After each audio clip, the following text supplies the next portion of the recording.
15 août 1960, 15 août 2025, la République du Congo, 65 ans après son accession à l'indépendance, poursuit sa marche vers le développement grâce à une mobilisation en faveur de la paix.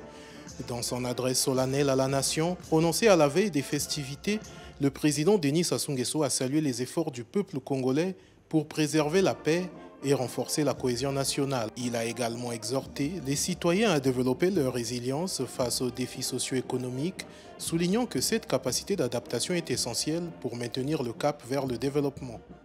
Nous célébrons le 65e anniversaire de l'indépendance de notre pays, alors que la paix est dangereusement menacée par un contexte international marqué par la récurrence des conflits armés.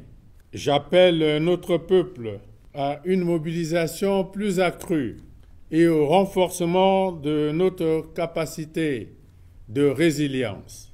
Les célébrations officielles organisées ce jeudi 15 août 2025 à Brazzaville ont été marquées par un défilé militaire impressionnant, suivi du grand retour de la parade civile suspendue ces dernières années en raison de la pandémie de Covid-19.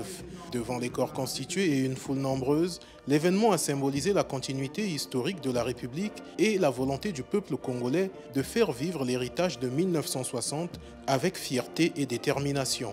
Je ne peux pas ne pas être d'accord avec le président de la République. Je parle là parce qu'il y a la paix. Vous m'interviewez parce qu'il y a la paix. Il n'y aurait pas la paix, vous l'aurez fait? Est-ce qu'à l'est de la RDC, ça peut se faire? Difficilement.